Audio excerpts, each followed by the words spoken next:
សូមនិយាយពីគ្រោះថ្នាក់ចរាចរណ៍យើងសង្កេតឃើញថាករណីគ្រោះថ្នាក់ចរាចរណ៍គឺបង្កឲ្យមានផលវិបាកផលប៉ះពាល់ទៅដល់សង្គមសិលធម៌សង្គមសម្ព័ន្ធភាពសង្គមខូចខាតទ្រព្យសម្បត្តិរហូតដល់បាត់បង់អាយុជីវិតសោកនាដកម្មគ្រោះថ្នាក់ចរាចរណ៍ខ្លះគឺធ្ងន់ធ្ងរមិនមែនតែរងគ្រោះម្នាក់ពីរនាក់ទេគឺរងគ្រោះរហូតដល់ច្រើនអ្នកគ្រប់ទៀតហើយគ្រោះថ្នាក់ចរាចរណ៍នេះយើងសង្កេតឃើញថាកើតឡើងជាញឹកញាប់ជារឿយហាក់ដូចជាមិនមានការថមថយខ្លាំងនៅឡើយនោះទេហើយគ្រោះថ្នាក់ចរាចរណ៍ពេលកើតឡើងម្ដងគឺឃើញអ្នកដែលបង្កហេតុហ្នឹងគឺចង្អេងចំណាំងស្រវឹងជេរគេជេរឯងរឿងរហូតដល់ឈាននៅអំពើហិង្សាអញ្ចឹងបានន័យថាគ្រោះថ្នាក់ចរាចរណ៍នេះហាក់បីដូចជាមានគ្រោងទុកជាមុនហាក់ដូចជាខ្លួនឯងនឹងមិនដឹងថាច្បាប់នៃគ្រោះថ្នាក់ចរាចរណ៍នេះប៉ះពាល់គេនេះបង្កហេតុនេះយ៉ាងម៉េចហើយមានបុគ្គលខ្លះគ្រោះថ្នាក់ចរាចរណ៍វាខុសច្បាប់មកតោះហើយរោវាយគេប្រើអំពើហិង្សាទាត់ធាក់ចង្អេងចង្អាងជេរគេជេរឯងខួតកតៃកតើអញ្ចឹងបានន័យថាយើងអត់ដឹងថាខ្លួនយើងខុសប៉ុណ្ណាហ្នឹងហើយយើងអាងស្រវឹងស្រាឬមួយក៏អាងអំណាចឬមួយក៏អាងទឹកលុយអ្នកខ្លះ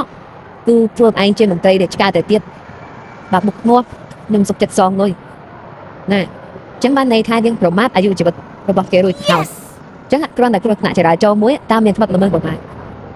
ដូច្នេះឲ្យគឺយើងមានតែរំលឹកឲ្យច្បាប់ចរាចរណ៍នេះគឺជ្រាបទូលំទូលាយយើងដឹងទូលំទូលាយដាក់កំហិតឲ្យអ្នកដែលធ្វើដំណើរតាមដងផ្លូវនានាឬមានការប្រុងប្រយ័ត្នឬក៏គោរពច្បាប់ចរាចរណ៍ឲ្យបានខ្ជាប់ខ្ជួនយូរទៅករណីគ្រោះថ្នាក់ចរាចរណ៍គឺយកគំរូតាមគ្នាបាទធ្វើម៉េចកុំឲ្យគំរូអាក្រក់ហ្នឹងវាចែកអង្រែកហ្នឹងហើយតែខាងទៅគឺព័ត៌មានទីចេញមកហើយមានការចង្អេងចង្អាងវាអសិលធម៌វាមើលទៅហាក់ដូចជាអនាធិបតេយ្យទាំងជាអាណាស្ដាប់អាណាហ្នឹងហើយតែអាខ្លួនឯងខុសសោះទៅដើរកតេកតើប្រោវាយគេទៅសម្លុតគេចឹងបានន័យថាគ្រាន់តែគ្រោះថ្នាក់ចរាចរណ៍មួយវាបាត់មនុស្សវាកើតឡើងលើសពីគ្រោះថ្នាក់ចរាចរណ៍ទៀតសិលធម៌នៅក្នុងខ្លួនអត់មានសន្សំជាមនុស្សហាក់បីដូចជាសត្វធាតុជាដេរឆាតជាសពនភាពនៃការអនុវត្តច្បាប់សពនភាពក្នុងប្រទេសកម្ពុជារបស់យើងដែលត្រូវបំផ្លាញដោយសារតែបុគ្គលមួយចំនួនទូតែប្រព្រឹត្តអំពើថោកទាបហ្នឹងហើយបើយើងច្រាស់ច្រំស្រាយើងសប្បាយយើងកុំបាច់តទៅហ្នឹងហើយយើងជិះផាត់ស្អាតឬមកគេយើងញ៉ាឡានឬមួយក៏មានហៅបងប្អូននឹកចាក់ណាមួយយកទៅហ្នឹងហើយបើយើងច្រាស់ជាប់ពុកតាពី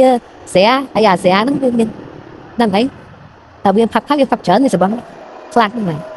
ហើយច្បាប់ចរាចរណ៍មានហើយការច្រាស់ច្រំស្រានេះបើលើសកំណត់គឺអនុវត្តច្បាប់ហើយកន្លងមកប៉ូលីសចរាចរណ៍មួយចំនួនបើថាអាចទេគឺដាក់ប៉ុស្តិ៍ត្រួតពិនិត្យហើយបើសិនជាមានករណីគ្រោះថ្នាក់ចរាចរណ៍កើតឡើងកតេកតើសន្លប់គេសន្លប់ឯងអាងយ៉ាងវាយខ្នោះទៅហ្នឹងហើយកុំឲ្យវាមានគំរូអាក្រក់យើងត្រូវឃើញថាធ្វើបែបហ្នឹងគឺមិនផលល្អទេគឺរងនៅការដាក់ទណ្ឌកម្មគឺរងនៅការពិន័យឬក៏ប៉ូលីសនឹងចាត់វិធានការអន្តរាគមន៍ឬក៏ប្រតិកម្មព្រឿនទៅលើបុគ្គលបែបហ្នឹងបានវាផ្សេងទៀតវាឃើញវារៀងវាឡើងហ៊ានវាដឹងថាអត់បានហ្នឹងហើយហើយមើលប៉ូលីសចរាចរណ៍មួយចំនួនយើងទៅជាធីមទៅយើងមានគណៈកម្មការបាទយើងមានចម្រុះទៅបាទមានបែបមានប៉ូលីសចរាចរណ៍មានអង្គរៈមានវិជាការពារយើងបង្កើតជាធីមឯងមកខាងទៅដល់កន្លែងហ្នឹងគឺមានអន្តរាគមន៍ប្រតិកម្មជាមួយឯងមកជ្រងចរាងទៅមកហើយដាក់ទៅឲ្យធ្ងន់ធ្ងរពីនៃឲ្យធ្ងន់ធ្ងរហ្នឹងហើយកុំធ្វើបានតែមនុស្សតូចតាចអង្គខ្សោយបាទគ្រាន់តែគ្នាជិះបាទលឿនស្តុបតិចតួចហ្នឹងមកសន្លប់ហ្នឹងហើយពលិចរាចរណ៍មួយចំនួនបាទនោះមិននិយាយបោកទេមិននិយាយទៅហើយមួយចំនួនទូបាទសន្លប់គ្នាថាឲ្យគ្នាហ្នឹងហើយគឺសម្បើមតែដល់ពេលបុកថាបកកខ្លួនចរាចរណ៍ស្លាប់ជីវិតមនុស្សអត់ហ៊ានដូចគេធ្វើខ្ញុំនេះនិយាយមួយចំនួនតូចហ្នឹងហើយហើយជាងការមកម្នាក់ឯងទៅខ្លាចតែបុកវិញទៅទៀតហ្នឹងហើយអញ្ចឹងវាអត់សមទេបាទមានចម្រោះមកយើងមកច្រងច្រាំងបើឯងកតេកតើឯងថ្ងៃកលិកមានសិទ្ធចម្រោះបីចាប់3ខ្នោះឯង ហ្នឹងហើយប្រតិកម្មវាមើលកុំឲ្យវាឃើញមើលអាក្រក់មើលរੂអាក្រក់គឺអាកំរੂបែបហ្នឹងលើក្រោយខ្ញុំលែងមានតែថាដឹងថាអូច្បាប់គេតាមរងណាតែបើយើងគួរលងដែរយើងធ្វើលំឆ្ញយទៅភ័យផ្អើតែបាត់ល្មើវាអាងយ៉ាងចឹងកំរੂចេញមកបុកមានអាណាខ្លាចទេតែបាត់បុកអញមានលុយអញថប់ស្រាអញស្វឹងអញអត់ស្វល់ស្រាបញ្ជាហ្នឹងហ្នឹងហើយចឹងមិនថាអវត្តច្បាប់គឺអនុវត្តទៅលើបុគ្គលទាំងឡាយណាដែលចរាចរណ៍បង្កហេតុនេះឲ្យធ្ងន់ធ្ងរកុំលើកលែងកុំអត់អានទៅមកជាស្រ័យឲ្យកាត់ឲ្យអ្នកកុំឲ្យធ្វើលំបាទប៉ុណ្ណឹងបាទ